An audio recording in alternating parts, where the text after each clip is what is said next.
ਸਤਿ ਸ਼੍ਰੀ ਅਕਾਲ, ਆਦਾਬ, ਨਮਸਕਾਰ। ਮੈਂ ਹਾਂ ਪ੍ਰਵੀਨ ਸ਼ਰਮਾ। ਤੁਸੀਂ ਦੇਖ ਰਹੇ ਹੋ ਸੀਪੀਸੀ ਟੀਵੀ ਦਾ ਖਾਸ ਪ੍ਰੋਗਰਾਮ ਟੀਕਾ ਟਿੱਪਣੀ।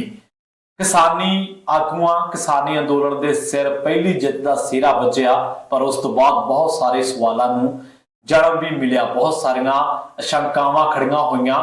ਪਹਿਲੀ ਸ਼ੰਕਾ ਤਾਂ ਇਹ ਕਿ ਕੀ ਕਿਸਾਨ ਆਗੂ ਆਪਸੀ ਦਵੰਦ ਦਾ ਸ਼ਿਕਾਰ ਨੇ, ਕੁਝ ਪਰਤਣਾ ਚਾਹੁੰਦੇ ਨੇ, ਕੁਝ ਉੱਥੇ ਬੈਠੇ ਰਹਿਣਾ ਚਾਹੁੰਦੇ ਨੇ। ਐਮਐਸਪੀ ਦੇ ਮਸਲੇ ਨੂੰ ਲੈ ਕੇ ਜਾਂ ਕੁਝ ਹੋਰ ਮਸਲਿਆਂ ਨੂੰ ਲੈ ਕੇ ਕਿਸਾਨੀ ਆਗੂਆਂ ਦੇ ਵਿੱਚ ਇੰਟਰਨਲ ਪੋਲਿਟਿਕਸ ਹੈ ਕਿ ਚੀਜ਼, ਇਹਦੀ ਬਾਬਤ ਗੱਲਬਾਤ ਕਰਾਂਗੇ। ਪਹਿਲੇ ਦਿਨ ਤੋਂ ਕਹਿ ਰਹੇ ਹਾਂ ਕਿ ਕਿਸਾਨੀ ਅੰਦੋਲਨ ਪੰਜਾਬ ਦੀ ਸਿਆਸਤ ਨੂੰ ਪ੍ਰਭਾਵਿਤ ਕਰੇਗਾ। ਇਹ ਨੈਰੇਟਿਵ ਪਹਿਲੇ ਦਿਨ ਤੋਂ ਹੀ ਬਹੁਤ ਵੱਡੇ ਤਰੀਕੇ ਨਾਲ ਬਿਲਡ ਕੀ ਹੋਇਆ, ਲਾਗੂ ਵੀ ਹੋ ਰਿਹਾ। ਪਰ ਇਸੇ ਦਰਮਿਆਨ ਕਈ ਚਿਹਰਿਆਂ ਦੇ ਚੋਣ ਲੜਨ ਤੇ ਚਰਚਾ ਹੈ। ਲੱਖਾ ਸਿਧਾਣਾ ਤੇ ਸਿੱਧੂ ਮੂਸੇਵਾਲਾ ਉਹਨਾਂ ਦੇ ਵਿੱਚੋਂ ਇੱਕ ਨੇ। ਉਸ ਤੋਂ ਬਾਅਦ ਚਰਚਾ ਕਰਾਂਗੇ, ਜੇਕਰ ਸਮਾਂ ਬਚਿਆ ਤਾਂ ਮਦਨ ਲਾਲ ਜਲਾਲਪੁਰ ਉਹਨਾਂ ਦੇ ਘਰੇ ਵੀ ਇੱਕ ਅਹੁਦਾ ਹੋਰ ਗਿਆ। ਹਾਲਾਂਕਿ ਅਹੁਦਾ ਲੈਣ ਵਾਲਿਆਂ ਦੇ ਨਾਲ ਹੋਈ ਬਹੁਤ ਭੈੜੀ ਹੈ ਜਿਨ੍ਹਾਂ ਨੇ ਪਿੱਛੇ ਲਏ, ਪਰ ਫਿਰ ਵੀ ਇਹਦੇ ਤੇ ਚਰਚਾ ਜ਼ਰੂਰ ਕਰਾਂਗੇ। ਅਸੀਂ ਜੁੜਦੇ ਹਾਂ ਮਿੰਟੂ ਗੁਰਸੇਗਾ ਜੀ ਦੇ ਨਾਲ। ਉਸ ਤੋਂ ਬਾਅਦ ਇਹਨਾਂ ਸਾਰੇ ਅਹਿਮ ਮਸਲਿਆਂ ਤੇ ਚਰਚਾ, ਕਿਸਾਨੀ ਅੰਦੋਲਨ ਦੇ ਆਗੂਆਂ ਦੇ ਦਰਮਿਆਨ ਵਾਪਸੀ ਨੂੰ ਲੈ ਕੇ ਕੁਝ ਸਵਾਲਾਤ, ਉਸ ਤੋਂ ਬਾਅਦ ਸਿੱਧੂ ਮੂਸੇਵਾਲਾ, ਲੱਖਾ ਸਿਧਾਣਾ ਤੇ ਫਿਰ ਉਸ ਤੋਂ ਬਾਅਦ ਮਦਨ ਲਾਲ ਜਲਾਲਪੁਰ।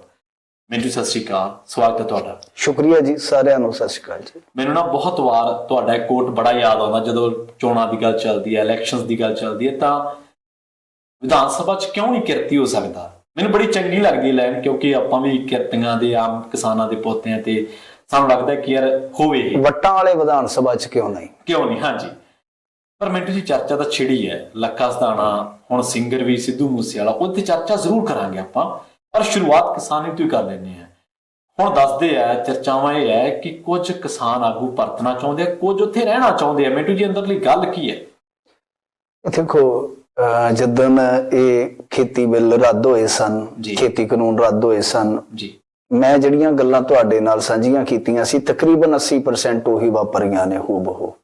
ਠੀਕ ਹੈ ਜੀ। ਉਸ ਦਿਨ ਮੈਂ ਤੁਹਾਨੂੰ ਕਿਹਾ ਸੀਗਾ ਕਿ ਇੱਕ ਨਵੀਂ ਕਿਸਮ ਦਾ ਚੈਲੰਜ ਜਿਹੜਾ ਨਾ ਉਹ ਦਰਪੇਸ਼ ਆਏਗਾ ਕਿਸਾਨ ਆਗੂਆਂ ਦੇ। ਸਭ ਤੋਂ ਵੱਡਾ ਕਿ ਜਿੱਦਾਂ ਤੁਸੀਂ ਇੱਕ ਸ਼ਬਦ ਇਸਤੇਮਾਲ ਕੀਤਾ, ਅੰਤਰ ਦਵੰਦ ਜੀ, ਇੱਕ ਦੁਚਿੱਤੀ, ਇੱਕ ਦੁਵਿਧਾ ਜੀ। ਬਿਲਕੁਲ, ਇਹ ਹਮੇਸ਼ਾ ਉਦੋਂ ਬਣਦੀ ਆ ਕਿ ਜਦੋਂ ਹਾਲਾਤ ਇਸ ਤਰ੍ਹਾਂ ਦੇ ਹੋਣ ਕਿ ਦੋ ਰਾਇਆਂ ਨਿਕਲਦੀਆਂ, ਜਿਹਦੇ ਚੋਂ ਕਲੈਰਿਟੀ ਨਾ ਹੋਵੇ। ਮਸਲਾ ਕੀ ਹੈ? ਮਸਲਾ ਇਹੋ ਆ, ਸਿੱਧੇ ਤੌਰ ਤੇ ਐਮਐਸਪੀ ਦਾ ਹੀ ਹੈ ਜਿਹੜਾ, ਕਿਉਂਕਿ ਬਾਕੀ ਤੇ ਮਸਲਾ ਹੱਲ ਹੋ ਗਿਆ। ਹੁਣ ਐਮਐਸਪੀ ਦਾ ਜਿਹੜਾ ਤੁਸੀਂ ਦੇਖੋਗੇ ਕਿ ਇਹਨਾਂ ਦੇ ਵਿੱਚ ਅੰਤਰ ਦਵੰਦ ਹੈ, ਉਹ ਕੁਝ ਸਟੇਟਮੈਂਟਾਂ ਤੋਂ ਜ਼ਾਹਰ ਹੋ ਜਾਂਦਾ। ਹਰਮੀਤ ਕਾਦੀਆਂ ਜੀ ਬੋਲੇ ਨੇ, ਠੀਕ ਹੈ, ਜਿਹੜੇ ਕਿ ਅਕਸਰ ਬੜੀਆਂ ਨਪੀਆਂ ਤੁਰੀਆਂ ਸਟੇਟਮੈਂਟਾਂ ਦਿੰਦੇ ਆ। ਉਹ ਬੋਲਦੇ ਆ 29 ਨਵੰਬਰ ਨੂੰ ਜੋ ਉਹਨਾਂ ਦੀ ਇੰਟਰਵਿਊ ਚੱਲੀ ਆ, ਬ੍ਰੌਡਕਾਸਟ ਹੋਈ ਆ ਚੈਨਲਾਂ ਤੇ, ਉਹ ਕਹਿੰਦੇ ਕਿ ਸੰਪੂਰਨ ਜਿੱਤਿਆ ਜੀ। ਉਹ ਆਪਣਾ ਇਰਾਦਾ ਜ਼ਾਹਰ ਕਰ ਰਹੇ ਨੇ ਕਿ ਸੰਪੂਰਨ ਜਿੱਤਿਆ ਤੇ ਸਾਡੇ ਕੋਲ ਹੁਣ ਕੋਈ ਬਹਾਨਾ ਨਹੀਂ ਬਚਦਾ ਕਿ ਅਸੀਂ ਇੱਥੇ ਬੈਠੇ ਰਹੀਏ। ਠੀਕ ਹੈ, ਬਿਲਕੁਲ, ਇਹ ਕੋਟ ਆ ਉਹਨਾਂ ਦਾ। ਹਾਂਜੀ, ਬਾਕੀ ਉਹਨਾਂ ਨੇ ਕਿਹਾ ਕਿ ਜੋ ਐਲਾਨ ਨੇ ਉਹ ਅਮਲ ਚ ਲਿਆ ਨਾ, ਬਸ ਠੀਕ ਠਾਕ ਆ। ਹੁਣ ਉਹ ਤੋਂ ਕੁਝ ਘੰਟਿਆਂ ਬਾਅਦ ਡੱਲੇਵਾਲ ਸਾਹਿਬ ਇੱਕ ਸੰਬੋਧਨ ਕਰਦੇ ਆ, ਛੋਟਾ ਜਿਹਾ 2-2.5 ਮਿੰਟ ਦਾ ਆ। ਠੀਕ ਹੈ, ਉਹਦੇ ਵਿੱਚ ਉਹ ਇੱਕ ਵੱਖਰੀ ਕਿਸਮ ਦੀ ਗੱਲ ਕਰਦੇ ਆ ਜੀ ਕਿ ਅਸੀਂ ਉੱਠਣਾ ਜ਼ਰੂਰ ਆ, ਪਰ ਫੁੱਟ ਪਾ ਕੇ ਨਹੀਂ ਉੱਠਣਾ ਅਸੀਂ। ਕਿਉਂਕਿ ਉਹ ਕਹਿੰਦੇ ਆ ਕਿ ਅਗਲੀ ਲੜਾਈ ਜਿਹੜੀ ਆ ਉਹ ਇੰਡੀਆ ਨੂੰ ਅਸੀਂ ਗੈਟ ਸਮਝੌਤੇ ਚੋਂ ਬਾਹਰ ਲਿਆਉਣ ਦੀ ਲੜਨੀ, ਉਹ ਬਹੁਤ ਵੱਡੀ ਲੜਾਈ ਹੋਏਗੀ ਜੀ। ਹੁਣ ਇਹਨੂੰ ਐਮਐਸਪੀ ਨਾਲ ਜੋੜ ਦਿਓ। ਮੈਂ ਤੁਹਾਨੂੰ ਜਿਹੜੀ ਗੱਲ ਕਹੀ ਸੀ ਉਹ ਵਿੱਚ ਆ ਗਈ ਜੀ। ਬਿਲਕੁਲ ਆ ਗਈ ਹੈ, ਠੀਕ ਹੈ ਨਾ, ਕਿ ਡੱਲੇਵਾਲ ਸਾਹਿਬ ਇਨਡਾਇਰੈਕਟਲੀ ਕੀ ਕਹਿ ਰਹੇ ਆ ਕਿ ਐਮਐਸਪੀ ਦੀ ਮੰਗ ਤੁਰੰਤ ਪੂਰੀ ਨਹੀਂ ਹੋਣੀ ਜੀ।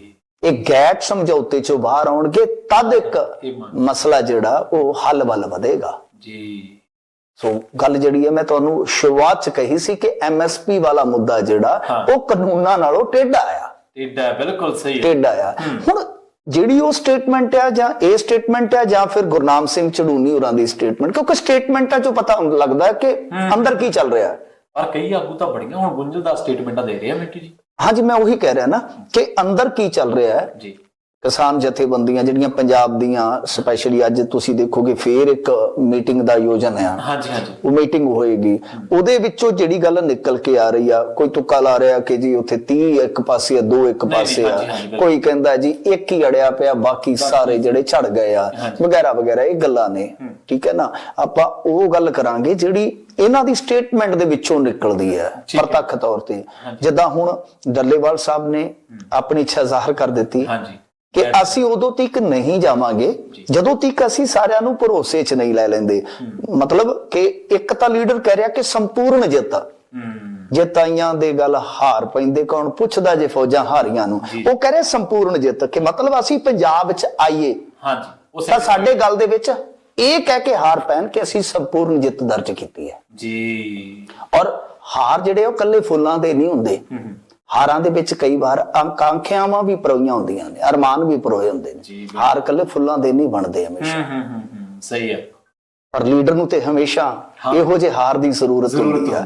ਸੋ ਗੱਲ ਇਹ ਆ ਕਿ ਸੰਪੂਰਨ ਜਿੱਤ ਦਰਸਾਈ ਜਾਣੀ, ਔਰ ਰਾਜੇਵਾਲ ਸਾਹਿਬ ਜੀ ਦਾ ਫਰੇਮ ਚੋਂ ਬਿਲਕੁਲ ਬਾਹਰ ਹੋ ਜਾਣਾ ਇਹ ਸਾਫ਼ ਤੌਰ ਤੇ ਦਰਸਾਉਂਦਾ ਹੈ ਕਿ ਅੰਦਰ ਕੀ ਕੁਝ ਚੱਲ ਰਿਹਾ ਤੇ ਕਾਦੇ ਵਾਸਤੇ ਚੱਲ ਰਿਹਾ। ਸਵਾਲ ਉਹਨਾਂ ਨੂੰ ਬਹੁਤ ਹੋਣਗੇ। ਜਲਦੀ ਤੋਂ ਜਲਦੀ ਪੰਜਾਬ 'ਚ ਪਹੁੰਚਿਆ ਜਾਵੇ ਔਰ ਇੱਕ ਜੇਤੂ ਦੇ ਤੌਰ ਤੇ ਪਹੁੰਚਿਆ ਜਾਵੇ ਜੀ। ਤਦ ਕਿ ਜਦ ਅਸੀਂ ਇਹ ਦੇਖਾਂਗੇ ਕਿ ਇੱਕ ਲੜਾਈ ਖਤਮ ਹੋਈ ਤਾਂ ਫਿਰ ਦੂਸਰੀ ਲੜਾਈ ਸਿਆਸੀ ਤੌਰ ਤੇ, ਜਿਹਦੇ ਬਾਰੇ ਲੱਖਾ ਸਿਧਾਣਾ ਜਿਹਦਾ ਜ਼ਿਕਰ ਤੁਸੀਂ ਕਰ ਦਿੱਤਾ ਵਾ, ਜਿਹਦੇ ਬਾਰੇ ਲੱਖਾ ਸਿਧਾਣਾ ਪਿਛਲੇ 3-4 ਦਿਨ ਤੋਂ ਠੋਕ ਠੋਕ ਕੇ ਕਹਿ ਚੁੱਕਾ ਹੈ ਕਿ ਇਸ ਲੜਾਈ ਦੇ ਵਿੱਚ ਵੋਟ ਬਜਵੀਂ ਰੱਖ ਕੇ ਬਦਲਾਅ ਵਾਸਤੇ ਸਾਨੂੰ ਉਤਰਨਾ ਪਵੇਗਾ ਜੀ। ਸੋ ਇਹ ਸਾਫ਼ ਹੈ ਕਿ ਜਿਹੜੇ ਇਸ ਵੇਲੇ ਸੰਪੂਰਨ ਜਿੱਤ ਦਾ ਅਹਿਸਾਸ ਕਰ ਰਹੇ ਨੇ ਜਾਂ ਪ੍ਰਤੱਖ ਤੌਰ ਤੇ ਜ਼ਾਹਰ ਕਰ ਰਹੇ ਨੇ, ਕਾਲੇ ਨੇ, ਤਾਂ ਉਹਨਾਂ ਦਾ ਕਾਲਪਣਾ ਉਹ ਕਿਤੇ ਨਾ ਕਿਤੇ ਜੁੜਿਆ ਹੋਇਆ ਕਿ ਆ ਸਮਾਂ ਨਾ ਲੰਘ ਜਾਵੇ, ਵੇਲਾ ਨਾ ਵਿਆਹ ਬਾਈਏ।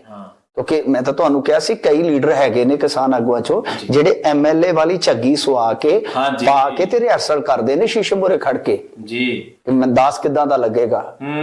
ਹੈ ਇਹ ਹੈ, ਔਰ ਇਹਦੇ ਚ ਗਲਤ ਵੀ ਕੀ ਆ? ਹਰੇਕ ਦੀ ਚਾਹਨਾ ਹੁੰਦੀ ਆ, ਹਰੇਕ ਦੇ ਅਰਮਾਨ ਹੁੰਦੇ ਆ। ਸੋ ਗੱਲ ਇਹ ਆ ਕਿ ਸੰਪੂਰਨ ਜਿੱਤ ਹੈ ਜਾਂ ਨਹੀਂ ਹੈ, ਇਹ ਤਾਂ ਹੁਣ ਕਿਸਾਨ ਲੀਡਰ ਮਿਲ ਕੇ ਦੱਸ ਸਕਦੇ ਆ।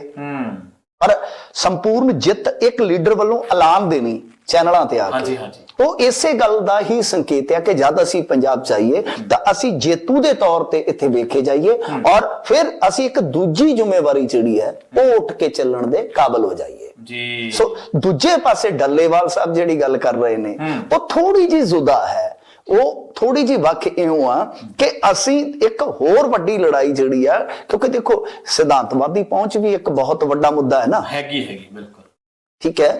ਤੁਸੀਂ ਜਥੇਬੰਦਕ ਤੌਰ ਤੇ ਜਾਂ ਪ੍ਰਬੰਧਕ ਤੌਰ ਤੇ ਜੋ ਕਰਦੇ ਹੋ ਉਹ ਤਾਂ ਠੀਕ ਆ ਕਿ ਮੁਸਲਸਲ ਇਹ ਅੰਦੋਲਨ ਜਿਹੜਾ ਅੱਗੇ ਵਧਦਾ ਗਿਆ ਇੱਕ ਹਾਂਜੀ ਇੱਕ ਸਿਧਾਂਤਵਾਦੀ ਪਹੁੰਚ ਹੁੰਦੀ ਆ। ਸਿਧਾਂਤਵਾਦੀ ਪਹੁੰਚ ਜਿਹੜੀ ਹੈ ਉਹ ਆ ਕੇ ਜੁੜਦੀ ਇਉਂ ਆ ਕਿ ਬਾਹਰੀ ਰਾਜਾਂ ਦੇ ਬੇਸ਼ੱਕ ਬਹੁਤ ਸਾਰੇ ਕਿਸਾਨ ਨਹੀਂ ਆਏ, ਦਿੱਲੀ ਨਹੀਂ ਆਏ ਕਿਉਂਕਿ ਉਹਨਾਂ ਦੀਆਂ ਅਲੱਗ ਸਮੱਸਿਆਵਾਂ ਨੇ। ਉੜੀਸਾ ਦਾ 5 ਕਿੱਲਿਆਂ ਵਾਲਾ ਕਿਸਾਨ ਦਿੱਲੀ ਨਹੀਂ ਆ ਸਕਦਾ, ਉਹਨੂੰ 1 ਸਾਲ ਪਹਿਲਾਂ ਤਿਆਰੀ ਕਰਨੀ ਪਊ ਔਰ ਹੋ ਸਕਦਾ ਸ਼ਾਹੂਕਾਰ ਤੋਂ ਕਰਜ਼ਾ ਚੁੱਕਣਾ ਪਵੇ। ਸਾਡਾ 5 ਕਿੱਲਿਆਂ ਵਾਲਾ ਹੋ ਸਕਦਾ ਹੈ ਇੱਕ 15 ਲੱਖ ਵਾਲੀ ਗੱਡੀ ਵੀ ਲਈ ਫਿਰਦਾ ਹੋਵੇ।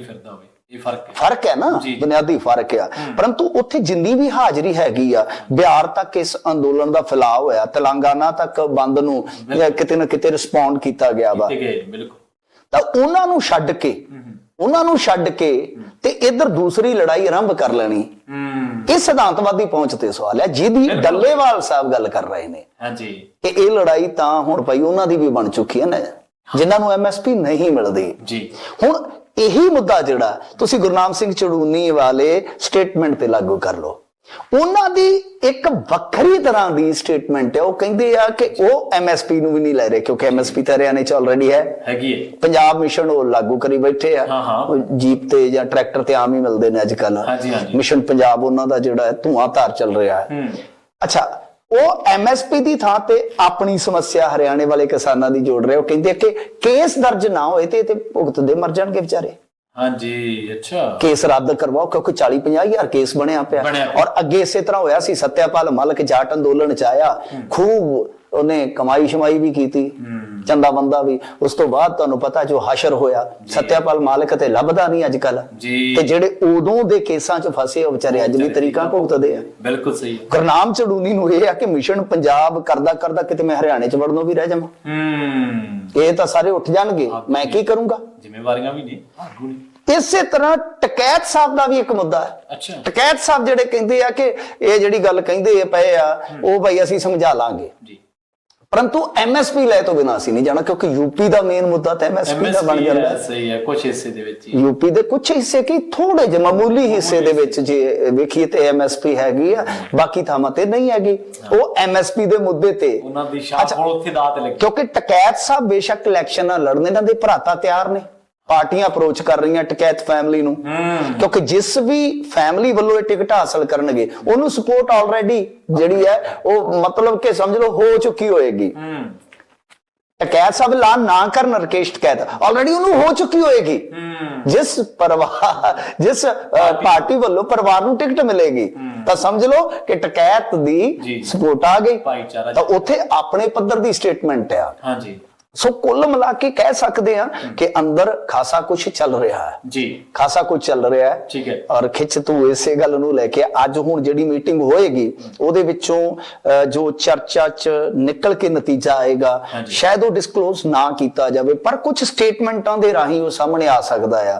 ਹੋ ਸਕਦਾ ਐਲਾਨ ਵੀ ਕਰ ਦੇਣ ਕਿ ਅਸੀਂ ਚੱਲੇ ਆ ਭਾਈ, ਕਿਉਂਕਿ ਮੈਂ ਜਿਵੇਂ ਤੁਹਾਨੂੰ ਕਿਹਾ ਕਿ ਕਾਲੀ ਹੈ, ਲੀਡਰਾਂ ਨੂੰ ਕਾਲੀ ਹੈ। ਹਾਲਾਂਕਿ ਇੱਥੇ ਹੁਣ ਦੇਖੋ ਗੱਲ ਇਹ ਹੁੰਦੀ ਹੈ ਪ੍ਰਵੀਨ ਜੀ, ਜੇ ਲੀਡਰ ਦੀ ਪਰਿਭਾਸ਼ਾ ਵੇਖੋਗੇ, ਮੇਰੀ ਨਜ਼ਰ ਦੇ ਵਿੱਚ ਲੀਡਰ ਦੀ ਪਰਿਭਾਸ਼ਾ ਬੜੀ ਉਲਟ ਹੈ, ਠੀਕ ਹੈ, ਬੜੀ ਗੁੰਝਲਦਾਰ ਵੀ ਹੈ। ਮੇਰੀ ਨਜ਼ਰ ਦੇ ਵਿੱਚ ਲੀਡਰ ਜਿਹੜਾ ਹੈ ਨਾ ਉਹ ਵੱਖਰੀ ਕਿਸਮ ਦਾ ਹੁੰਦਾ ਹੈ। ਲੀਡਰ ਉਹ ਨਹੀਂ ਹੈ ਜਿਹੜਾ ਕੰਮ ਸਾਰਾ ਆਪ ਹੀ ਕਰਦਾ ਫਿਰੇ ਜੀ, ਮਤਲਬ ਕਿ ਜਿਵੇਂ ਆਪਣੇ ਮਾਨਯੋਗ ਸੀਐਮ ਸਾਹਿਬ ਨੇ ਉਹ ਆਪ ਹੀ ਮਾਈਕ ਮੁਕ ਵੀ ਸੈੱਟ ਕਰਨ ਬਹਿ ਜਾਂਦੇ ਆ। ਜੇ ਐਨਆਰਆਈ ਦੀ ਗੱਲ ਆਉਂਦੀ ਹੈ ਤਾਂ ਕਹਿੰਦੇ ਮੈਂ ਵੀ ਤਾਂ ਐਨਆਰਆਈ ਹਾਂ, ਮੈਂ ਵੀ ਤਾਂ ਐਨਆਰਆਈ ਹਾਂ, ਪਿੰਡ ਛੱਡ ਕੇ ਸ਼ਹਿਰ ਬੈਠਾ। ਸੋ ਮਤਲਬ ਕਿ ਸਾਰਾ ਕੁਝ ਟੈਂਟ ਵਾਲੇ ਵੀ ਉਹ, ਪਟਾਕੇ ਵੀ ਉਹ ਵੇਚਦੇ, ਪਟਾਕੇ ਪਾਉਂਦੇ ਵੀ ਬੜੇ ਆ। ਤਾਂ ਇੱਕ ਹੁੰਦਾ ਲੀਡਰ ਇਸ ਕਿਸਮ ਦਾ, ਆਪ ਹੀ ਉਹਨੇ ਸਭ ਕੁਝ ਕਰਦਾ ਨਜ਼ਰ ਆਉਣਾ ਹੈ ਤੇ ਆਪ ਹੀ ਫਿਰ ਸਾਰਾ ਕ੍ਰੈਡਿਟ ਜਿਹੜਾ ਲੈਣ ਦੀ ਕੋਸ਼ਿਸ਼ ਕਰਨਾ, ਉਹ ਲੀਡਰ ਨਹੀਂ ਹੈ ਜੀ। ਲੀਡਰ ਅਸਲ ਦੇ ਵਿੱਚ ਮੇਰੀ ਨਜ਼ਰ 'ਚ ਉਹ ਹੈ ਕਿ ਜਿਹੜਾ ਆਪ ਕਰੇ ਭਾਵੇਂ ਘੱਟ, ਕਰਾਏ ਜ਼ਿਆਦਾ ਲੋਕਾਂ ਤੋਂ, ਕਰਾਏ ਜ਼ਿਆਦਾ। ਔਰ ਗੱਲ ਇਹ ਆ ਕਿ ਫਿਰ ਲੀਡਰ ਦਾ ਭਾਸ਼ਣ, ਲੀਡਰ ਦੀ ਲੋਕਪ੍ਰਿਯਤਾ ਇਹ ਚੀਜ਼ ਨਹੀਂ ਮਾਇਨੇ ਰੱਖਦੀ ਮੇਰੀ ਨਜ਼ਰ ਦੇ ਵਿੱਚ। ਲੀਡਰ ਉਹ ਆ ਜਿਹਦੇ ਨਤੀਜੇ ਬੋਲਦੇ ਹੋਣ। ਮਤਲਬ ਇਹ ਆ ਕਿ ਜ਼ਰੂਰੀ ਨਹੀਂ ਹੈ ਕਿ ਰਾਜਨੀਤੀ ਜਿਹੜੀ ਆ ਉਹਦੇ ਵਿੱਚ ਤੁਸੀਂ ਐਮਐਲਏ ਐਮਪੀ ਬਣ ਕੇ ਸਾਰਾ ਕੁਝ ਕਰੋਗੇ। ਪ੍ਰੈਸ਼ਰ ਗਰੁੱਪ ਕਿਸਾਨਾਂ ਦਾ ਜਿਹੜਾ ਉਹ ਅੱਜ ਵੀ ਕੰਮ ਕਰ ਰਿਹਾ ਨਾ, ਕਰ ਰਿਹਾ ਬਹੁਤ। ਪੰਜਾਬ ਦੀ ਪਹਿਲੀ ਚੋਣ ਆ ਮੇਰੀ ਸਵਾਲਾਂ ਦੇ ਵਿੱਚ ਜਿਹਦੇ ਚ ਐਜੂਕੇਸ਼ਨ ਤੇ ਡਿਬੇਟ ਹੋ ਰਿਹਾ, ਹਾਂ ਬਿਲਕੁਲ, ਜਿਹਦੇ ਚ ਇਕਨੋਮੀ ਤੇ ਗੱਲ ਕਰ ਰਿਹਾ ਸਿੱਧੂ, ਜਿਹਦੇ ਚ ਕਿਸਾਨੀ ਜਿਹੜੀ ਆ ਉਹ ਏਜੰਡੇ ਤੇ ਨਹੀਂ ਹੈ, ਏਜੰਡੇ ਤੇ ਨਹੀਂ ਹੈ, ਬਲਕਿ ਕਿਸਾਨੀ ਹਾਵੀ ਹੈ। ਸੀਐਮ ਆ ਕੇ ਮਾਫੀ ਮੰਗਦਾ ਕਿਸਾਨ ਅੰਦੋਲਨ, ਬਿਲਕੁਲ ਬਿਲਕੁਲ, ਕਿਸਾਨ ਅੰਦੋਲਨ ਤੋਂ ਮਾਫੀ ਮੰਗਦਾ, ਕਿਸਾਨ ਆਗੂਆਂ ਨੂੰ ਅੰਦਰ ਨਹੀਂ ਜਾਂਦਾ ਪਾਰਟੀ ਚ ਸੱਦ ਕੇ। ਇਹ ਛੋਟੀਆਂ ਗੱਲਾਂ ਥੋੜ੍ਹਾ, ਇਹ ਛੋਟੀਆਂ ਗੱਲਾਂ ਨਹੀਂ। ਅਮਰਿੰਦਰ ਸਿੰਘ ਵਰਗਾ ਹੰਕਾਰੀ ਬੰਦਾ ਆਪਣੇ ਟੇਬਲ ਤੇ ਸੱਦ ਕੇ ਲੱਡੂਆਂ ਨਾਲ ਮੂੰਹ ਮਿੱਠਾ ਕਰਦਾ ਹੈ, ਹਾਂ ਬਿਲਕੁਲ, ਇਹ ਕੋਈ ਛੋਟੀ ਗੱਲ ਨਹੀਂ ਹੈ। ਸੋ ਇਹ ਚੀਜ਼ਾਂ ਸਮਝਣ ਦੀ ਜ਼ਰੂਰਤ ਹੈ ਕਿ ਰਾਜਨੀਤੀ ਦੇ ਵਿੱਚ ਖਾਸ ਤੌਰ ਤੇ ਪੰਜਾਬ ਦੇ ਅੰਦਰ ਦੀ ਗੱਲ ਕਰ ਰਹੇ ਹਾਂ ਕਿ ਕਿਸਾਨੀ ਬਹੁਤ ਹੱਦ ਤੱਕ ਇੱਕ ਤਰ੍ਹਾਂ ਨਾਲ ਕਹਿ ਲਓ ਕਿ ਇਸ ਵੇਲੇ ਇਸ ਪੋਜੀਸ਼ਨ ਦੇ ਵਿੱਚ ਆ ਕਿ ਉਹ ਛੇਤੀ ਕਿਤੇ ਹੁਣ ਮਾਰ ਨਹੀਂ ਖਾਂਦੀ ਜਦ ਤੱਕ ਉਹ ਆਪਣੇ ਆਪ ਨੂੰ ਖਤਮ ਨਾ ਕਰੇ। ਸਹੀ ਹੈ, ਬਿਲਕੁਲ ਜੀ, ਕਿਉਂਕਿ ਕਿਸਾਨੀ ਜਿਹੜੀ ਹੈ ਉਹ ਨੈਰੇਟਿਵ ਬਦਲਣਾ ਹੈ। ਹਾਂਜੀ, ਕਿਸਾਨੀ ਇੱਕ ਕਿੱਤਾ ਹੀ ਨਹੀਂ ਹੈ, ਇੱਕ ਸੱਭਿਆਚਾਰ ਹੈ, ਇੱਕ ਵਿਰਾਸਤ ਹੈ, ਇੱਕ ਇਤਿਹਾਸ ਹੈ। ਔਰ ਇਹਦੇ ਨਾਲ ਇੱਕ ਚੀਜ਼ ਹੋਰ ਜੁੜ ਜਾਂਦੀ ਹੈ ਪੰਜਾਬ ਦੇ ਅੰਦਰ, 75% ਵਸੋਂ ਜਿਹੜੀ ਹੈ, 75% ਵਸੋਂ, ਮੇਰਾ ਮੋਟਾ ਜਿਹਾ ਅੰਦਾਜ਼ਾ ਕਿ 75% ਵਸੋਂ ਜਿਹੜੀ ਹੈ ਉਹ ਕਿਸਾਨੀ ਨਾਲ ਸਿੱਧੇ ਜਾਂ ਸਿੱਧੇ ਢੰਗ ਨਾਲ ਜੁੜੀ ਹੋਈ ਹੈ। ਤਾਂ ਇਹਦਾ ਮਤਲਬ ਇਹ ਹੈ ਕਿ 2/3 ਸੀਟਾਂ ਜਿਹੜੀਆਂ ਨੇ ਉਹ ਕਿਸਾਨੀ ਵੋਟ ਤੇ ਨਿਰਭਰ ਕਰਦੀਆਂ। ਔਰ ਇਸੇ ਚੀਜ਼ ਦਾ ਇਲਮ ਜਿਹੜਾ ਆ ਉਹ ਕਿਸਾਨ ਆਗੂਆਂ ਨੂੰ ਵੀ ਹੈ ਕਿ ਜੇ ਅਭੀ ਨਹੀਂ ਤਾਂ ਕਭੀ ਨਹੀਂ, ਅਭੀ ਨਹੀਂ ਤਾਂ ਕਭੀ ਨਹੀਂ ਹੈ ਕਿ ਹੁਣ ਲੋਹਾ ਗਰਮਿਆ ਸੱਟ ਮਾਰ ਦੇਣੀ ਚਾਹੀਦੀ ਆ। ਪਰ ਰੌਲਾ ਇਹੀ ਹੈ ਪ੍ਰਵੀਨ ਜੀ ਕਿ ਇੱਕ ਵਾਰੀ ਮੌਕਾ ਸੰਭਾਲਣਾ ਠੀਕ ਆ, ਪਰ ਉੱਥੇ ਜਿਹੜਾ ਮੌਕਾ ਬਣਿਆ ਪਿਆ ਹਾਂ ਜਾਂ ਜਿਹੜੀ ਉਮੀਦ ਲੱਗੀ ਆ, ਜੀ। ਜੋ ਆਸ ਦੂਜਿਆਂ ਨੂੰ ਲੱਗੀ ਆ, ਜੋ ਚਿਣਗ ਲੱਗੀ ਹੋਈ ਹੈ ਇਸ ਮੁਲਕ ਦੇ ਵਿੱਚ, ਉਹਦਾ ਕੀ ਬਣੇਗਾ। ਸੋ ਇਹ ਚੀਜ਼ਾਂ ਹੈਗੀਆਂ ਨੇ, ਇਹ ਚੀਜ਼ਾਂ ਹੈਗੀਆਂ ਭਾਈ। ਆਉਣ ਵਾਲੇ ਸਮੇਂ ਦੇ ਵਿੱਚ ਇਹ ਵੱਡਾ ਚੈਲੰਜ ਰਹੇਗਾ ਕਿ ਕਿਸ ਤਰ੍ਹਾਂ ਦੂਜਿਆਂ ਨੂੰ ਭਰੋਸੇ 'ਚ ਲੈਣਾ, ਕਿਉਂਕਿ ਉਹ ਕਮੇਟੀ, ਮੈਂ ਤੁਹਾਨੂੰ ਉਦੋਂ ਵੀ ਕਿਹਾ ਸੀ, ਉਹ ਕਮੇਟੀ ਦਾ ਇੱਕ ਲੋਲੀਪੌਪ ਦੇ ਸਕਦੇ ਆ, ਪਰ ਕਮੇਟੀ ਬਾਰੇ, ਐਮਐਸਪੀ ਦੀ ਕਮੇਟੀ ਬਾਰੇ ਇਹ ਵੀ ਉਹ ਸਾਫ਼ ਨਹੀਂ ਕਰ ਰਹੇ ਕਿ ਇਹ ਪੈਨਲ ਜਿਹੜਾ ਹੋਏਗਾ ਕਮੇਟੀ ਦੇ ਵਿੱਚ, ਜਿਹੜਾ ਇਹ ਇੱਕ ਤਰ੍ਹਾਂ ਨਾਲ ਕੰਮ ਕਰਨ ਵਾਲਾ ਵਫਦ ਹੋਏਗਾ ਜਾਂ ਜੋ ਵੀ ਹੋਏਗਾ, ਉਹਦੀ ਕੰਪੋਜੀਸ਼ਨ ਕਿਸ ਤਰ੍ਹਾਂ ਦੀ ਹੋਏਗੀ। ਬਿਲਕੁਲ, ਕੌਣ ਹੋਏਗਾ, ਕਮੇਟੀ ਕੀ ਉਹਨਾਂ ਨੇ, ਟਾਈਮ ਬਾਉਂਡੇਸ਼ਨ ਹੋਏਗੀ ਕਿ ਨਹੀਂ ਹੋਏਗੀ। ਸਹੀ ਹੈ ਬਿਲਕੁਲ। ਇਹ ਚੀਜ਼ਾਂ ਵੀ ਸਾਫ਼ ਨਹੀਂ ਹੋ ਰਹੀਆਂ। ਤਾਂ ਮੈਂ ਤੁਹਾਨੂੰ ਕਿਹਾ ਸੀ ਉਹ 2024 ਲੈ ਕੇ ਆਉਣਗੇ ਕਿਸੇ ਨਾ ਕਿਸੇ ਤਰੀਕੇ ਨਾਲ, ਕਿ ਇੱਕ ਵਾਰੀ ਇਹ ਜਿਹੜਾ ਕਿਸਾਨ ਅੰਦੋਲਨ ਆ ਉਹਨੂੰ ਆਪਣੇ ਤੋਂ ਥੋੜਾ ਦੂਰ ਕੀਤਾ ਜਾਵੇ, ਕਿਉਂਕਿ ਚੁੰਬੜਦਾ ਜਾ ਰਿਹਾ, ਸਾਨੂੰ ਚੁੰਬੜਦਾ ਹੀ ਜਾ ਰਿਹਾ। ਹਾਂਜੀ ਹਾਂਜੀ। ਸੋ ਇਹ ਆ ਕਿ ਉਹਨਾਂ ਨੇ ਆਖਰੀ ਦਾ ਜਿਹੜਾ ਸੀ ਉਹ ਖੇਡ ਦਿੱਤਾ। ਹੁਣ ਉਹਦੇ ਚ ਤੁਸੀਂ ਦੇਖੋ ਕਿਸਾਨ ਅੰਦੋਲਨ ਦੇ ਕਰਤਾ ਧਰਤਾ ਵੀ ਉਲਝ ਗਏ ਆ ਗਾਂ। ਹੁਣ ਪੰਜਾਬ, ਹਰਿਆਣਾ, ਯੂਪੀ ਵਾਲੇ ਉਹ ਵੀ ਉਲਝਣਗੇ। ਆ ਸਾਰੇ ਇਹੋ ਜਿਹੇ ਬਣਦੇ ਪਏ ਆ। ਪਰ ਤੁਸੀਂ ਇੱਕ ਚੀਜ਼ ਦੇਖੋ, ਗੱਲ ਇਹ ਰਾਜਨੀਤਿਕ ਚਲੋ ਬਦਲਾਅ ਉਹ ਵੀ ਦਰਕਾਰ ਆ ਸਾਨੂੰ ਪੰਜਾਬ ਦੇ ਵਿੱਚ। ਔਰ ਜਿਵੇਂ ਮੈਂ ਕਿਹਾ ਕਿ ਫਸਟ ਟਾਈਮ, ਪਹਿਲੀ ਵਾਰੀ ਅਸੀਂ ਕੁਝ ਚੀਜ਼ਾਂ ਬਦਲਾਅ ਦੇ ਰੂਪ ਚ ਵੇਖ ਵੀ ਰਹੇ ਹਾਂ। ਮਿਹਰਬਾਨੀ ਹੈ ਕਿਸਾਨ ਆਗੂਆਂ ਦੀ, ਭੁੱਲਣਾ ਨਹੀਂ ਚਾਹੀਦਾ। ਹਾਂ ਸਹੀ ਹੈ, ਭੁੱਲਣਾ ਨਹੀਂ ਚਾਹੀਦਾ। ਨਹੀਂ ਤੇ ਇਹ ਲੋਕ ਸੀ ਤੇ ਮਾਤੜ ਕਿਸਾਨ ਨੂੰ ਉੱਥੇ ਕਿਤੇ ਕਹ ਲੋ ਆਪਣੇ ਪ੍ਰੋਗਰਾਮ ਦੇ ਵਿੱਚ ਨਹੀਂ ਸੀ ਆਉਣ ਦਿੰਦੇ। ਸਵਾਲ ਪੁੱਛਦੇ ਹੁੰਦੇ ਸੀ ਤੇ ਕਿਵੇਂ ਇਹਨਾਂ ਦੇ ਚਮਚੇ ਜਿਹੜੇ ਆ ਉਹ ਖਿੱਚ ਕੇ ਕਈ ਥਾਂ ਜੁੱਤੀਆਂ ਮਾਰ ਦਿੰਦੇ ਸੀ। ਅੱਜ ਕਹੋ ਕਿ ਮਾਰ ਕੇ ਦਿਖਾਓ ਜੁੱਤੀਆਂ। ਕਿਸਾਨ ਤੇ ਉਹੀ ਹੈ ਨਾ, ਰਾਜਨੀਤਿਕ ਬੰਦੇ ਤਾਂ ਉਹੀ ਨੇ ਨਾ, ਉਹੀ ਨੇ, ਸਿਸਟਮ ਉਹੀ। ਹੁਣ ਮਾਰ ਕੇ ਦਿਖਾਓ ਜੁੱਤੀਆਂ ਕਿਸੇ ਕਿਸਾਨ ਦੇ। ਹਾਂਜੀ, ਹੁਣ ਮਾਰ ਕੇ ਦਿਖਾਓ ਜੁੱਤੀਆਂ। ਆ ਬੇਰੁਜ਼ਗਾਰ ਬੋਲਦੇ ਨੇ ਵਿਚਾਰੇ, ਕਿੰਨੀ ਕੁੱਟ ਪੈਂਦੀ ਆ। ਚੰਨੀ ਸਾਹਿਬ ਕਹਿੰਦੇ ਆ ਕਿ ਜੇ ਤੁਸੀਂ ਟੈਂਕੀਆਂ ਤੇ ਚੜੇ ਮੈਂ ਤੁਹਾਨੂੰ ਫਿਰ ਪਰਚੇ ਪਾ ਕੇ ਉਤਾਰੂੰਗਾ। ਨਵੀਆਂ ਭਰਤੀਆਂ ਦਾ ਐਲਾਨ, ਪੁਰਾਣੇ ਵਿਚਾਰੇ ਜਿਹੜੇ ਆ ਉਹ 45 ਸਾਲ ਦੇ, 50 ਸਾਲ ਦੇ ਹੋ ਗਏ, ਨਾ ਆਰਦੇ ਨਾ ਰਹੇ ਪਾਰਦੇ ਰਹੇ। ਸੋ ਗੱਲ ਇਹ ਆ ਕਿ ਰਾਜਨੀਤੀ ਦਾ ਬਦਲਾਅ ਜੋ ਹੋ ਰਿਹਾ ਜਾਂ ਜੋ ਹੋਣਾ ਵਾ ਉਹ ਮੁਬਾਰਕ ਆ। ਪਰ ਪ੍ਰਵੀਨ ਜੀ, ਇੱਕ ਸਵਾਲ ਜਿੱਦਾਂ ਮੈਂ ਕਿਹਾ ਕਿ ਸਿਧਾਂਤਕ ਪਹੁੰਚ ਤੇ ਜ਼ਰੂਰ ਉੱਠੇਗਾ। ਉਹ ਸਾਨੂੰ ਵੱਡਾ ਭਰਾ ਮੰਨ ਰਹੇ ਨੇ, ਉਹ ਸਾਨੂੰ ਅੰਦੋਲਨ ਦੇ ਜਨਮਦਾਤੇ ਮੰਨ ਰਹੇ ਨੇ, ਉਹ ਸਾਡੇ ਚੋਂ ਮੁਸਤਕਬਲ ਦੇਖ ਰਹੇ ਨੇ ਕਿ ਅਸੀਂ ਇੱਕ ਦਿਨ ਭਾਰਤ ਦੇ ਵਿੱਚ ਹੀ ਬਹੁਤ ਭਾਰੀ ਰੈਵੋਲੂਸ਼ਨ ਲੈ ਕੇ ਆਵਾਂਗੇ। ਅਸੀਂ ਉੱਥੋਂ ਉੱਠ ਕੇ ਆ ਜਾਂਦੇ ਆ। ਸਿਧਾਂਤਵਾਦੀ ਪਹੁੰਚ ਜਿਹੜੀ ਹੈ ਨਾ ਉਹ ਸਵਾਲੀਆ ਨਿਸ਼ਾਨ ਦੇ ਦਾਇਰੇ ਚ ਆਏਗੀ। ਜਾਂ ਤਾਂ ਹੈਂਡਓਵਰ ਕਰ ਦਿਓ ਉਹਨਾਂ ਨੂੰ ਕਿ ਲਓ ਭਾਈ, ਅਸੀਂ ਜੋ ਪ੍ਰਾਇਮਰੀ ਮੰਗ ਲੈ ਕੇ ਚੱਲੇ ਸੀ ਅਸੀਂ ਜਿਤਾ ਦਿੱਤਾ। ਹੁਣ ਤੋਂ ਆ ਲੈ ਮਾਹੇ ਸਾਂਭ ਕੁੰਜੀਆਂ। ਬਿਲਕੁਲ, ਪਰ ਅਸੀਂ ਤੁਹਾਡੇ ਨਾਲ ਆ, ਅਸੀਂ ਤੁਹਾਡੇ ਨਾਲ, ਤੁਹਾਡੇ ਵਿੱਚ ਆ। ਇੱਕ ਵਕਫਾ ਲੈ ਲਈਏ ਅਸੀਂ, ਮਾੜਾ ਜਿਹਾ ਉਧਰ ਮੇਲਾ ਦੇਖ ਲਈਏ, ਉਸ ਤੋਂ ਬਾਅਦ ਫੇਰ ਆਪਾਂ ਚਲਾ ਲਾਂਗੇ ਭਾਈ ਜੀ। ਸਹੀ ਹੈ, ਬਿਲਕੁਲ ਠੀਕ ਹੈ ਨਾ। ਹਾਂਜੀ ਹਾਂਜੀ, ਦੋਏ ਪਾਸੇ ਵੇਖ ਲਓ ਬਚੱਕਾ। ਪਰ ਗੱਲ ਇਹ ਹੈ ਕਿ ਐਮਐਸਪੀ ਦੀ ਐਸੀ ਡਿਮਾਂਡ ਹੈ ਜਿਹੜੀ ਕਿ ਪੂਰੀ ਹੋਣੀ ਵੀ ਹਾਲ ਦੀ ਘੜੀ ਕਹਿ ਲਓ ਕਿ ਮੁਸ਼ਕਲ ਆ, ਪਰ ਉਹਦੇ ਤੋਂ ਬਗੈਰ ਕੋਈ ਗੁਜ਼ਾਰਾ ਹੁੰਦਾ ਵੀ ਨਹੀਂ ਜਾਪਦਾ ਜੀ। ਬਿਲਕੁਲ ਬਿਲਕੁਲ, ਐਮਐਸਪੀ ਬਹੁਤ ਵੱਡੀ ਡਿਬੇਟ ਹੋਣ ਵਾਲੀ, ਸਾਬਿਤ ਹੋਣ ਵਾਲੀ ਹੈ ਆਉਣ ਵਾਲੇ ਦਿਨਾਂ ਦੇ ਵਿੱਚ। ਪਰ ਮੈਨੂੰ ਜੀ ਇੱਕ ਗੱਲ ਜ਼ਰੂਰ ਮੈਂ ਤੁਹਾਡੇ ਤੋਂ ਜਿਹੜੀ ਤੁਸੀਂ ਗੱਲਬਾਤ ਕੀਤੀ ਉਹਦੇ ਚ ਇੱਕ ਗੱਲ ਜ਼ਰੂਰ ਫੜੀ ਹੈ ਕਿ ਕੀ ਤੁਹਾਡੀ ਆਪਸ਼ਨ ਜਾਂ ਪਹਿਲ ਪੰਜਾਬ ਹੈ ਜਾਂ ਫਿਰ ਤੁਸੀਂ ਭਾਰਤ ਦੀ ਖੇਤੀ ਦਾ ਇੱਕ ਮਾਡਲ ਚੇਂਜ ਕਰੋ। ਉਹੀ ਹੈ ਨਾ ਕਿ ਕਿਸਾਨੀ ਹੈ ਜਾਂ ਰਾਜਨੀਤੀ ਹੈ। ਪੰਜਾਬ ਦੀ ਰਾਜਨੀਤੀ ਜਾਂ ਪੰਜਾਬ ਦੀ ਕਿਸਾਨੀ ਉਹ ਸਾਡੇ ਇੱਕ ਘੇਰੇ ਤੱਕ ਹੈ। ਹਾਂਜੀ, ਤਾਂ ਜੇ ਇਸ ਘੇਰੇ ਨੂੰ ਵਸੀਹ ਕਰਨਾ, ਇਸ ਲੜਾਈ ਨੂੰ ਕਰਨਾ, ਤਾਂ ਸਮੁੱਚੀ ਕਿਸਾਨੀ ਜਿਹੜੀ ਹੈ ਉਹ ਫਿਰ ਤੁਹਾਨੂੰ ਵਿੱਚ ਲੈਣੀ ਪਏਗੀ ਨਾ, ਕਲਾਵੇ ਦੇ ਲੈਣੀ ਪੈਣੀ ਆ। ਤੇ ਉਹਨਾਂ ਦੀ ਗੱਲ ਫਿਰ ਸਾਂਝੇ ਰੂਪ ਦੇ ਵਿੱਚ ਜੇ ਕਰਨੀ ਹੈ ਤਾਂ ਫਿਰ ਤੁਹਾਨੂੰ ਇਹ ਚੀਜ਼ ਕਈ ਵਾਰ ਫਿਰ ਤਿਆਗਣੀ ਵੀ ਪੈਂਦੀ ਹੈ।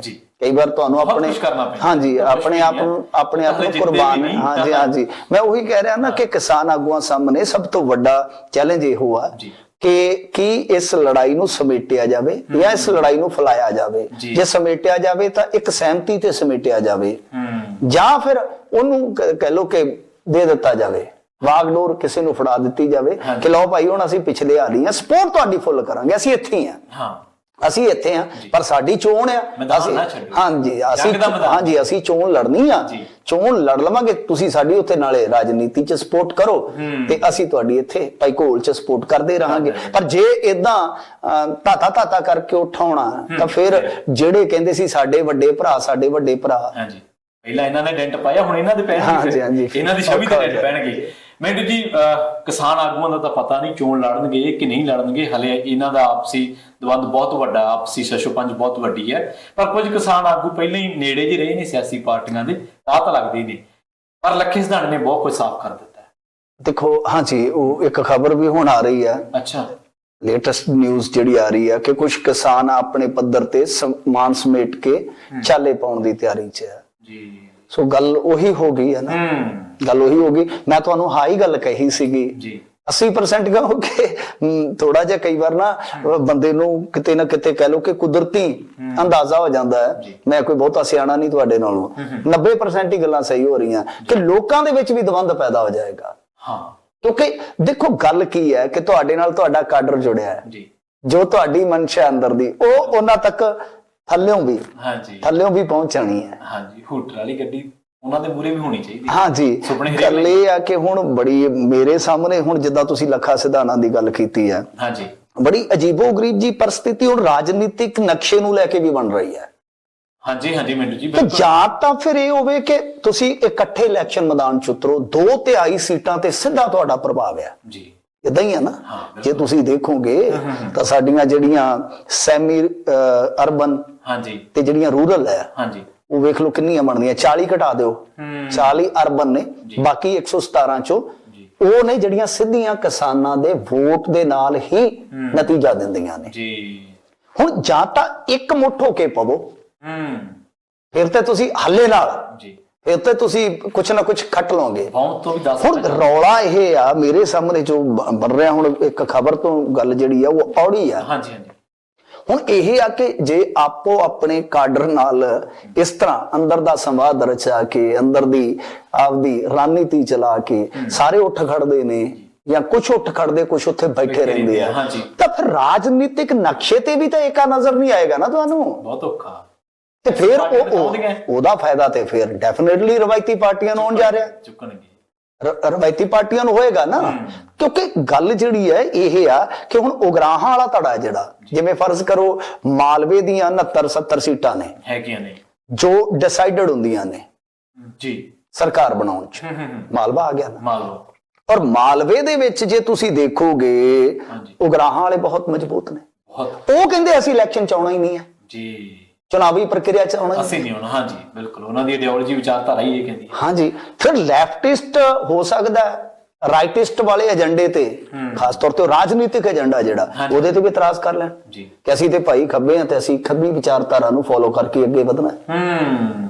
ਔਰ ਜੇ ਸਾਂਝੇ ਰੂਪ ਦੇ ਵਿੱਚ ਵੀ ਆਉਂਦੇ ਆ ਤਾਂ ਕੁਝ ਆਗੂਆਂ ਦੇ ਨਾਲ ਕੁਝ ਇੱਥੋਂ ਦੇ ਲੋਕਾਂ ਦੇ ਵੀ ਡਿਸਪਿਊਟ ਹੈਗੇ ਨੇ। ਸੋ ਗੱਲ ਮੇਰੇ ਤਾਂ ਹੁਣ ਕਹਿ ਲੋ ਕਿ ਵੱਸੋ ਬਾਹਰ ਹੋ ਰਹੀ ਹੈ ਸਮਝਣ ਦੇ ਵਿੱਚ ਕਿ ਕਿਸ ਤਰ੍ਹਾਂ ਦਾ ਅੱਗੇ ਸਿਆਸੀ ਸਮੀਕਰਨ ਰਹੇਗਾ। ਚਲੋ ਉਹਨੂੰ ਛੱਡ ਦਿੰਦੇ ਆ। ਲੱਖਾ ਸਿਧਾਣਾ ਜਿਸ ਤਰ੍ਹਾਂ ਇਹ ਗੱਲ ਕਰ ਰਹੇ ਨੇ ਕਿ ਅਸੀਂ ਇੱਕ ਪਾਰਟੀ ਬਣਾਵਾਂਗੇ, ਕਿਉਂਕਿ ਦੇਖੋ ਲੱਖੇ ਸਿਧਾਣੇ ਬਾਰੇ ਵੀ ਆਪਾਂ ਬਹੁਤ ਪਹਿਲਾਂ ਹੀ ਭਵਿੱਖਬਾਣੀ ਕਰਦੇ ਸੀਗੇ। ਮੈਂ ਤੁਹਾਨੂੰ ਚੁਣਾਵੀ ਹਲਕਾ ਵੀ ਦੱਸਦਾ ਸੀਗਾ ਕਿ ਮੇਬੀ ਮੌੜ ਹੋਏਗਾ, ਮੌੜ ਦਾ ਹੀ ਅੱਜ ਕੱਲ ਚਰਚਾ ਹੈ। ਔਰ ਦੂਜੀ ਗੱਲ ਇਹ ਆ ਕਿ ਲੱਖਾ ਸਿਧਾਣਾ ਦੀ ਟੀਮ ਅੰਦਰ ਖਾਤੇ ਗਰਾਊਂਡ ਤਿਆਰ ਕਰ ਰਹੀ ਸੀ, ਇਹ ਵੀ ਸੱਚ ਹੈ, ਹਕੀਕਤ ਹੈ। ਅੱਛਾ, ਆਮ ਆਦਮੀ ਪਾਰਟੀ ਬਾਰੇ ਥੋੜਾ ਸੀਗਾ ਸੰਸਾ ਕਹਿ ਲਓ ਜਾਂ ਸ਼ੰਕਾ ਕਹਿ ਲਓ ਕਿ ਸ਼ਾਇਦ ਲੱਖਾ ਸਿਧਾਣਾ ਉਧਰ ਚਲਾ ਜਾਵੇ, ਪਰ ਹੁਣ ਸਾਫ਼ ਹੋ ਗਿਆ ਕਿਉਂਕਿ ਉਹਨੂੰ ਪਤਾ ਸੀ ਜੇ ਮੈਂ ਆਮ ਆਦਮੀ ਪਾਰਟੀ ਚ ਜਾਣਾ, ਕਿਸੇ ਵੀ ਦਲ ਚ ਜਾਣਾ ਤੇ ਉਦੋਂ ਗੁਣਾ ਨੁਕਸਾਨ ਹੋਏਗਾ। ਫਾਇਦਾ ਇੱਕ ਗੁਣਾ ਹੋਏਗਾ ਤਾਂ ਨੁਕਸਾਨ ਦੋ ਗੁਣਾ ਹੋ ਸਕਦਾ ਹੈ। ਸੋ ਇਸ ਕਰਕੇ ਉਹਨੂੰ ਕਿਹਾ ਕਿ ਅਸੀਂ 50 ਸੀਟਾਂ ਤੇ ਲੜਾਂਗੇ। ਪਰ ਗੱਲ ਇਹ ਹੈ ਕਿ ਲੱਖਾ ਸਿਧਾਣਾ ਜਾਂ ਹੁਣ ਤੁਸੀਂ ਸਿੱਧੂ ਮੂਸੇਵਾਲਾ ਵੀ ਵਿੱਚ ਜੋੜ ਲਓ ਕਿ ਲੱਖਾ ਸਿਧਾਣਾ ਜਾਂ ਸਿੱਧੂ ਮੂਸੇਵਾਲੇ ਦੀ ਥੋੜੀ ਜੀ ਅਲੱਗ ਹੈ ਇਸ ਟਾਈਮ ਸਿਆਸੀ ਤਸਵੀਰ ਜਿਹੜੀ ਆ। ਉਹਦੇ ਚਰਚੇ ਉਹਨੇ ਐਲਾਨ ਨਹੀਂ ਕੀਤਾ ਹਲੇ। ਹਾਂਜੀ, ਨਹੀਂ, ਉਹਦੀ ਟੀਮ ਵੀ ਤਿਆਰ ਹੈ। ਠੀਕ ਹੈ, ਉਹਨਾਂ ਦੀਆਂ ਤਾਂ ਮੀਟਿੰਗਾਂ ਹੋ ਰਹੀਆਂ ਨੇ ਜੀ, ਮੀਟਿੰਗਾਂ ਹੋ ਰਹੀਆਂ ਉਹਨਾਂ ਦੇ ਘਰ ਦੇ ਵਿੱਚ ਪੰਚ ਸਰਪੰਚ ਆ ਰਿਹਾ। ਰੌਲਾ ਉੱਥੇ ਕੀ ਆ, ਉੱਥੇ ਥੋੜੀ ਜਿਹੀ ਤਸਵੀਰ ਵੱਖਰੀ ਆ। ਸਿੱਧੂ ਮੂਸੇਵਾਲੇ ਦਾ ਜਿਹੜਾ ਹਲਕਾ ਹੈ ਨਾ ਮਾਨਸਾ, ਆਪਾਂ ਤਾਂ ਇਹ ਨਹੀਂ ਆ ਕਿ ਬਹੁਤ ਕੁਛ ਮਾਨਸੇ ਨੇ ਦਿੱਤਾ ਪੰਜਾਬ ਨੂੰ, ਪਰ ਬਹੁਤ ਕੁਛ ਉਹਨੂੰ ਮਿਲਿਆ ਨਹੀਂ ਜੀ। ਪਰ ਮਿਲਿਆ ਇਸ ਕਰਕੇ ਨਹੀਂ ਕਿਉਂਕਿ ਜਿਹੜੇ ਸਿਆਸੀ ਲੀਡਰ ਸੀਗੇ ਉਹ ਉਹਨਾਂ ਦੀਆਂ ਕਿਤੇ ਨਾ ਕਿਤੇ ਕਹਿ ਲਓ ਕਿ ਨਾ ਅਹਿਲੀਅਤਾਂ ਜਿਹੜੀਆਂ ਜ਼ਿੰਮੇਵਾਰ ਨੇ। ਅੱਜ ਦੀ ਤਰੀਕ ਚ ਵੀ ਕਾਂਗਰਸ ਦੇ ਉੱਥੇ 7-8 ਧੜੇ ਨੇ। ਠੀਕ ਹੈ, 7-8 ਧੜੇ ਨੇ। ਇੱਕ ਕਹਿੰਦਾ ਕਿ ਕੰਮ ਕਰ ਦਿਓ ਪਿੰਡ ਦਾ, ਦੂਜਾ ਜਾ ਕੇ ਰੁਕਵਾ ਦਿੰਦਾ, ਤਕਰੀਬਨ ਕੱਟ ਦਿੰਦਾ ਦੂਜਾ, ਹਾਂ ਦੂਜਾ ਉਹਦੀਆਂ ਲੱਤਾਂ ਕੱਟ ਦਿੰਦਾ ਕਹਿ ਲਓ। ਸੋ ਆ ਉੱਥੇ ਹਾਲ ਆ।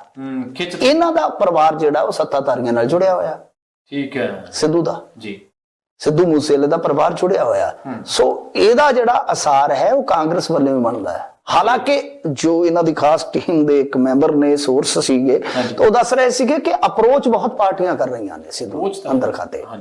ਪਰੰਤੂ ਹਾਂਜੀ, ਪਰੰਤੂ ਕਾਂਗਰਸ ਦੇ ਵੱਲੋਂ ਹੀ ਇਲੈਕਸ਼ਨ ਲੜਨ ਦੀ ਤਿਆਰੀ ਕਹ ਲਓ ਜਾਂ ਕਹਿ ਲਓ ਕਿ ਆਸਾਰ ਨੇ, ਇਮਕਾਨ ਨੇ। ਬਾਕੀ ਹੁਣ ਗੱਲ ਇਹ ਹੈ ਕਿ 69-11 ਵਾਂਗੂ ਜਾਂ ਤਾਂ ਫਿਰ ਰਾਜਨੀਤੀ ਦੇ ਵਿੱਚ ਵੀ ਧੱਕ ਪਾਈ ਜਾਵੇ, ਫਿਰ ਤਾਂ ਕੋਈ ਬੁਰਾਈ ਨਹੀਂ, ਚਾਹੇ ਕੋਈ ਵੀ ਪਾਰਟੀ ਆ। ਜੀ ਜੀ, ਠੀਕ ਹੈ, ਜਿੱਥੇ ਤੁਹਾਨੂੰ ਵਧੀਆ ਲੱਗਦਾ ਕਿ ਹਾਂ ਇਸ ਮੰਚ ਤੋਂ ਮੈਂ ਅੱਗੇ ਵੱਧ ਸਕਦਾ। ਹਾਂਜੀ, ਏਜੰਡਾ ਰੋਡ ਮੈਪ ਲੈ ਕੇ ਆ ਜੀ, ਲੜਦੇ ਜਿਹੜਾ ਮਰਜ਼ੀ ਆ ਲੈ, ਜਿੱਥੋਂ ਮਰਜ਼ੀ ਲੜ ਲੈ, ਆਪਾਂ ਕੋਈ ਰੋਕ ਥੋੜੀ ਸਕਦੇ ਹਾਂ। ਤਾਂ ਲੱਖਾ ਸਿਧਾਣਾ ਤੇ ਇੱਕ ਪਾਰਟੀ ਬਣਾ ਕੇ ਆ ਰਿਹਾ, ਹੁਣ ਉਸ ਪਾਰਟੀ ਦੇ ਵਿੱਚ ਕੌਣ ਹੋਏਗਾ? ਜਿਵੇਂ ਮੈਂ ਕਿਹਾ ਕਿ ਲੈਫਟਿਸਟ ਕਿਸਾਨ ਲੀਡਰ, ਰਾਈਟਿਸਟ ਕਿਸਾਨ ਲੀਡਰ, ਸੈਂਟਰਲਿਸਟ ਕਿਸਾਨ ਲੀਡਰ ਕੌਣ ਹੋਣਗੇ? ਇਹ ਹਲੇ ਕਹਿ ਲੋ ਕਿ ਥੋੜੀ ਜੀ ਤਸਵੀਰ ਜਿਹੜੀ ਆ ਧੁੰਦਲੀ ਆ, ਔਰ ਦੋਨਾਂ ਨੇ ਕਿਤੇ ਨਾ ਕਿਤੇ ਪੁਸ਼ਟੀ ਇਸ ਗੱਲ ਦੀ ਕਰ ਦਿੱਤੀ। ਸਿੱਧੂ ਨੇ ਵੀ ਕਰ ਦਿੱਤੀ ਹੈ ਪੁਸ਼ਟੀ। ਅੱਛਾ, ਇੱਕ ਪੱਤਰਕਾਰ ਦੇ ਨਾਲ ਗੱਲ ਕਰਦਿਆਂ ਉਹਨੇ ਪੁਸ਼ਟੀ ਕਰ ਦਿੱਤੀ ਆ ਕਿ ਲੋਕਾਂ ਦੀ ਨੁਮਾਇੰਦਗੀ ਕਰਾਂਗੇ। ਠੀਕ ਹੈ, ਆਪਦੇ ਹਲਕੇ ਦੇ ਲੋਕਾਂ ਦੀ ਨੁਮਾਇੰਦਗੀ ਕਰਾਂਗੇ। ਜੀ ਜੀ ਜੀ, ਕਿਉਂਕਿ ਉੱਥੇ ਇਹਨੇ ਤਰੱਕੀ ਨਹੀਂ ਹੋਈ। ਜਿਹੜਾ ਬੰਦਾ ਸਿਆਸਤ ਦੇ ਨੇੜੇ ਹੋ ਜਾਂਦਾ ਨਾ, ਫਿਰ ਉਹਦੀਆਂ ਗੱਲਾਂ 'ਚ ਗੱਲ ਫੜਨੀ ਪੈਂਦੀ ਹੈ, ਸਪਸ਼ਟ ਤੌਰ ਤੇ ਤਾਂ ਕਹਿਣੇ ਹਟ ਜਾਂਦੇ ਕੁਝ। ਹਾਂ ਜੀ, ਗੱਲ ਇਹ ਹੈ ਕਿ ਪਾਰਟੀ ਜਾਂ ਲੋਕਾਂ ਦੀ ਨੁਮਾਇੰਦਗੀ ਕਰਨੀ, ਉਹ ਪਤਾ ਹੀ ਹੁੰਦਾ ਸਾਰਿਆਂ ਨੂੰ ਕਿ ਪਾਰਟੀ ਉਹਨਾਂ ਦੀ ਹੈ ਹੀ ਹੈ ਜੀ, ਤੇ ਨੁਮਾਇੰਦਗੀ ਉਹਨਾਂ ਨੇ ਮਤਲਬ ਕਿ ਸੋਚ ਲਿਆ ਕਿ ਭਾਈ ਮੈਂ ਅੱਗੇ ਹਾਂਜੀ ਨੁਮਾਇੰਦਗੀ ਦੇ ਕੇ ਤੁਰੂੰਗਾ। ਤੇ ਮੈਂ ਕਹਿੰਦਾ ਠੀਕ ਹੈ, ਇਹਨਾਂ ਨੇ ਸੂਤ ਵੀ ਇਸ ਤਰ੍ਹਾਂ ਹੀ ਆਉਣਾ ਜੀ, ਜਦੋਂ ਤੁਹਾਡੇ ਵਰਗੇ ਨੌਜਵਾਨ ਆਉਣਗੇ। ਨਹੀਂ ਤੇ ਇਹ ਤੇ ਬਹੁਤ ਕਲੀਏ ਚੱਲਣ ਡਏ ਨੇ ਰਾਜਨੀਤਿਕ ਬੰਦੇ ਤਾਂ।